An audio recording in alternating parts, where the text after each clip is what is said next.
Mercredi 18 mai, la SNCF organisait une visite pour les élus et la presse locale afin de découvrir le chantier du renouvellement complet de la voie ferrée entre Chambéry et Sainte-Savre-la-Chambre.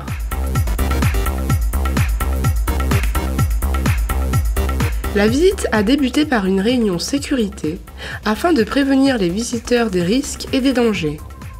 C'était aussi l'occasion d'expliquer le chantier et de montrer l'avancement des travaux. Une fois équipée de chaussures de sécurité et de gilets de haute visibilité, toute l'équipe se met en route en traversant le camp de vie où certains employés sont logés durant cette mission.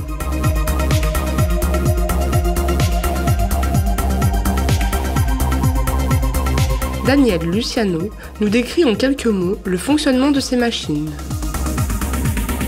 Là vous êtes sur le train de courbe, c'est un train qui a pour fonction de remplacer le matériel de la voie, donc traverse et rail. Donc là ça s'appelle le train de courbe ou de substitution. Derrière vous avez le ramassage de rail qui vient enlever tout de suite le vieux rail qu'on vient de substituer. Voilà, sur ce chantier on tourne environ à 900-1000 mètres jour. Donc 1000 mètres, ça veut dire 1600 traverses. Donc on charge le train d'environ 1600 traverses neuves.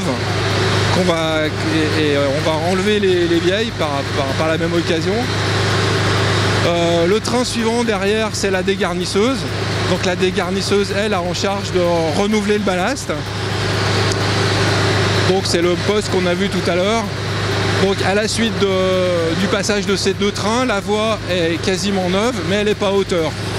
Donc derrière, il y a des trains de relevage, qu'on appelle le groupe de relevage. Ces trains ont en charge de repositionner la voie à son altitude définitive. Donc c'est des trains de cailloux avec des bourreuses qui viennent positionner en latéral et en hauteur la voie, définitivement. Et pour finir, les travaux confortatifs, eux, sont là pour fixer le rail à 25 degrés, c'est ce qu'on disait tout à l'heure. Donc ces 25 degrés, c'est la température moyenne entre les plus fraîches et les plus hautes températures. Et ça empêche les déformations de voie. Et tout ça, ça repart à Culose en fin d'après-midi. Et une partie remonte à Saint-Jean-de-Maurienne pour être reconditionnée pour le lendemain. Au détour d'une machine, nous avons rencontré Asgon Ali qui nous présente son travail. Je suis le dégarnisseur, le chef de machine. D'accord, donc ça consiste en quoi? Ça veut dire qu'on dégarnit la voie et on relève le ballast, le mauvais ballast, et on remet le nouveau ballast. Comme vous voyez, on est à 330 mètres par heure. Et on peut y aller jusqu'à 500 mètres par heure.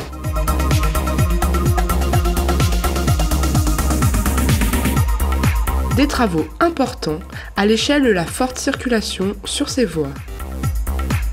Il y a environ 300 personnes de l'entreprise et il y a environ 250 cheminots. Donc ça fait un chantier à 550-600 personnes, quoi.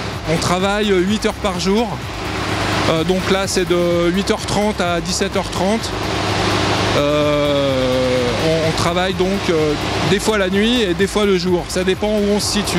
Il faut qu'on tienne la moyenne parce que de toute façon, le train arrive à date et repart à date. Parce qu'on ne peut pas retarder d'autres chantiers qui en ont besoin. Donc il y a à la fois du trafic lourd, parce qu'il y a du fret, il y a l'autoroute ferroviaire alpine, il y a aussi du TGV qui va en Italie, il y a du TER, il y a du cadencement, surtout c'est la partie Grenoble. Et on est à l'intersection, enfin c'est un groupe important, on est à l'intersection de lignes assez importantes, quoi.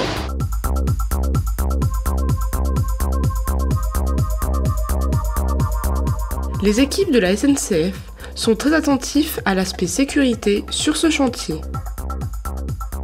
Ce train est agréé, il est agrémenté par la SNCF également. Donc au niveau sécurité, c'est au top. Ces gens-là, on n'a pas de risque d'accident quand ils travaillent sous les trains. En revanche, c'est plus délicat quand on travaille sans simultané. Parce que la simultanée, c'est avoir aussi la voie d'à côté. Là, pour le coup, on n'a pas réussi à l'obtenir à cause du trafic qui était trop important. Donc notamment le fret nous a demandé de travailler sans simultané. C'est pour ça qu'on a installé ces autoprovas qu'on voit, ces lumières bleues qui ne fonctionnent pas parce que c'est un jour de grève et ils sont grévistes. Donc on a mis une chaîne d'annonce humaine qui annonce les trains qui arrivent sur la voie d'à côté. Donc ça c'est le côté dangereux, mais qui est complètement bien, qui est vachement bien géré par nous, parce que on a des chefs de district qui s'occupent spécialement de la sécurité. On a des moniteurs sécurité qui contrôlent si les gens respectent bien la sécurité. Même en cas de grève, le chantier doit continuer à avancer, malgré quelques perturbations et de nouvelles dispositions. Avec un mouvement de grève, on ne sait pas les trains qui circulent et qui ne circulent pas. Donc on est obligé d'attendre.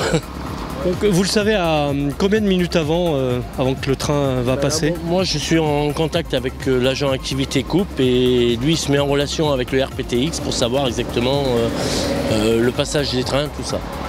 Pour le moment on ne sait rien du tout. On ne sait même pas à quelle heure le train va passer. Là on vient d'entendre que le TGV doit passer entre midi et midi et demi. C'est avec quelques minutes de retard que le TGV est finalement arrivé dans la zone de travaux. Ce chantier de grande envergure se terminera le 8 juillet 2016.